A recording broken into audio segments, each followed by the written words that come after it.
Hello everyone, I am Dr. Deepa. Today we will learn about the interosseous muscles of the hand. The interosseous muscles of the hand are about 8 out of the 20 intrinsic muscles present in the hand. These interosseous muscles occupy the space between the metacarpal bones. Yes, the interosseous muscles occupy the space between the metacarpal bones of the hand. The interosseous muscles are divided into two categories, that is the palmar interosseous and the dorsal interosseous. The palmar interosseous, as we can see in the picture, are unipinnate in nature, whereas the dorsal interosseous are multipinnate in nature. This palmar interosseous muscle does not arise from the middle digit, that is the third metacarpal bone is devoid from the attachment of the palmar interosseous. On the other hand, when we look for the dorsal interosseous muscle, the attachment of the dorsal interosseous muscle is not seen along the first digit and the fifth digit. Yes, the thumb and the little finger is devoid of the insertion of the dorsal interosseous. So, other than this, the palmar and the dorsal interosseous muscles in common take its attachments from the shaft of the metacarpal bone and receive the insertion onto the proximal phalanx, that is over the base of the proximal phalanx, and also extends to the dorsal digital expansion. We look onto the attachments of these palmar and the dorsal interosseous muscles in detail. The palmar interosseous muscles, as I have told, are 4 in number. These palmar interosseous muscles are named from lateral to medial side as the first palmar interosseous, the second, third and the fourth palmar interosseous. The first palmar interosseous is seen to arise from the ulnar side of the base of the first metacarpal. As we can see over here, the first palmar interosseous is arising from the ulnar side of the base of the first metacarpal, the shaft of the first metacarpal. The second palmar interosseous arises from the ulnar side of the shaft of the second metacarpal. The third palmar interosseous as well as the fourth are seen to arise from the radial side of the shaft of the fourth and the fifth metacarpal bones. So this is about the origin of the palmar interosseous muscle. Moving on to the insertion of all the palmar interosseous muscle, the palmar interosseous muscle are inserted partly onto the base of the adjacent proximal phalanx of the respective fingers. Other than that, the part of the muscle reaches the dorsal digital expansion. Yes, the insertion is partly onto the base of the proximal phalanx of the corresponding digit on the side of their origin, and it is also seen extending onto the dorsal digital expansion as well. So this is about the attachments of the palmar interosseous muscle. So as we have winded up with the attachments of the palmar interosseous muscle, we have noticed that the middle digit, that is the middle metacarpal, the third metacarpal along with its phalanges, is nowhere related to the attachment of this palmar interosseous muscle. Moving on to the attachments of the dorsal interosseous muscle, as I have already mentioned, the dorsal interosseous muscle are bipinnate in nature, that is, they take its origin from the adjacent side of the shaft of the corresponding digit, that is, the first dorsal interosseous muscle take its origin from the adjacent side of the shaft of the first and the second metacarpal bone, whereas the second dorsal interosseous take its origin from the adjacent side of the second and the third metacarpal bone.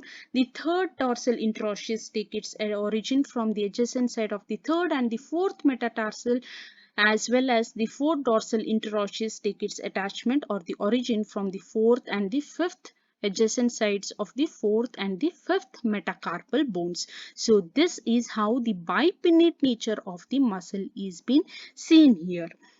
Moving on to the insertion of this muscle, the dorsal interosseous muscle, that is the first and the second dorsal interosseous muscle, are partly attached to the radial side of the base of the proximal phalanges of the index finger and the middle finger. That is, the insertion is over the radial side of the proximal phalanx of the index finger as well as the middle finger.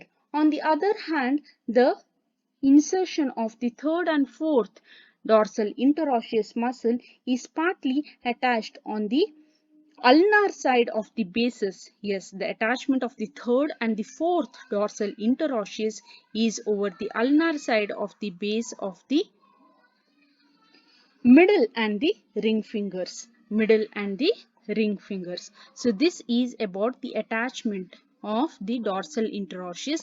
Other than the insertion onto the proximal phalanges, the extension of these muscles is also seen. That is, the insertion of these dorsal interosseous is also seen over the dorsal digital expansion. Now, before winding up with the attachments, we can notice one thing, that the dorsal interosseous muscle concentrate their attachments onto the middle three fingers, that is the index, middle and the ring fingers, whereas the thumb and the little finger possess the separate abductor muscles in the thenar and the hypothenar eminence. Hence, they don't receive the attachment of these interosseous muscles. So, this is about the attachments of the palmar interosseous and the dorsal interosseous muscle. Moving on to the actions of these muscle.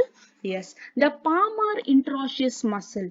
The palmar interosseous muscle are the adductors of the fingers. The palmar interosseous are the main adductors of the fingers. They are the main adductors of the finger, whereas the dorsal interosseous muscle bring about the abduction. The abduction is mainly brought about by the dorsal interosseous muscle. So palmars are the adductors, whereas the dorsal interosseous are the abductors of the hand. Other than this primary action, the interosseous muscle, both palmar and the dorsal interosseous, also assist in the flexion of the metacarpophalangeal joints as well as the extension of the interphalangeal joints. But the primary action is mainly the adduction as well as the abduction. Adduction by the palmar and the abduction by the dorsal interosseous muscle. Moving on to the Yes, now here we can make out the picture where we can see the attachment of the interosseous muscle onto the dorsal digital expansion. So, the interosseous muscle, other than its attachment over the proximal phalanx, take their attachment onto the dorsal digital expansion as I have told. This is the atlas picture where we can see the attachments of the dorsal interosseous muscle, the first, second, third and fourth dorsal interosseous taking its origin from the adjacent side of the shaft of the metacarpal bones, and we can also see the insertion which is onto the proximal phalanx and the dorsal digital expansion over here. The arrow indicate the action. As I have told already, the dorsal interosseous are the abductors of the digits. This is the picture showing the palmar interosseous, the unipinnate muscles of the palmar interosseous, where we can see the attachment again from the shaft of the metacarpal bones, but as I have mentioned previously, the middle, that is the third metacarpal, is devoid of its origin from the palmar interosseous. The insertion moving on to the proximal phalanx and also over the dorsal digital expansion, the arrow indicating the action, that is the palmars are the adductors. So as a whole, we have studied about the palmar interosseous and the dorsal interosseous. I'll just add a note on the nerve supply as well. The nerve supply of all the interosseous muscles is from the deep branch of the ulnar nerve. Yes, the nerve supply is from the deep branch of the ulnar nerve. So that's about the interosseous muscle, the attachments of the interosseous, the nerve supply, and the actions of each interosseous muscle. Thank you.